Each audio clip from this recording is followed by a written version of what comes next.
High বন্ধুরা, শুভ সকাল। দেখো দু বোনে বাজার করতে বেরিয়ে পড়লাম। রোজ মা যায় বাজার করতে, তো দিনটা ছিল বৃহস্পতিবার সকালে। এখানে কি বৃষ্টি দেখো, বেরিয়েই বৃষ্টি আরম্ভ হয়ে গেল, কি জোর। তো দেখো এটা আমাদের কলকাতার রাস্তা। অনেকে আছে না গ্রামে থাকে, কলকাতার রাস্তা দেখতে পারে না, তো দেখে নাও। চলো চলে এলাম এখানে। দেখো কত রকমের মাছ, ইলিশ মাছ, কাতলা মাছ, চিংড়ি মাছ, আর একটা কী মাছ আছে জানি না। তো দেন আমাদের বাড়িতে সবাই এরকমই মাছ খায়। তো চলে এলাম দেখো। তো এখানেও খুব বৃষ্টি হচ্ছিল এখন। তো দেখো আমাদের বাড়ির মাছ কাটছে এই জেঠিমাটা। তো আজকে বাড়ির জন্য মাছ নিয়েছি, ভোলা মাছ। আর রুই মাছটা নিয়েছিলাম, দেখানো হয়নি, তার জন্য সরি।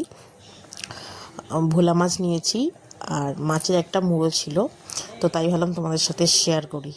তো চলো, দেখো মাছটা কাটছে। তো বেশি ছোটো ছোটো মাছ খাই না, একটু বড় পিসি। দেখো এখানে একটা রেশনের দোকানে চলে এলাম। তো সর্ষে কিনলাম, বেশি নেওয়ার ছিল না, তাই ভাবলাম তোমাদের সাথে এই ভিডিওটাও ছাড়ি যখন সব ছাড়ছি। এই দেখো আমি, তো দেখো এই যে চলে যাচ্ছি আবার, দিদি আর আমি তো বাড়ি যাচ্ছি। সব কিছু হয়ে গেছে, কেনাকাটা দেখো, বাজার হয়ে গেছে। দিদি এখানে হাই করলো। তো চলো, তো বাড়ি চলে এলাম, দিদির ড্রেস চেঞ্জ হয়ে গেল। এই যে সমস্ত মাছ, আর এখানে রান্না চলছে, অলমোস্ট রান্না হয়ে গেছে। ভিডিওটা যদি ভালো লাগে লাইক কমেন্ট সাবস্ক্রাইব করে দিও। সবাইকে টাটা।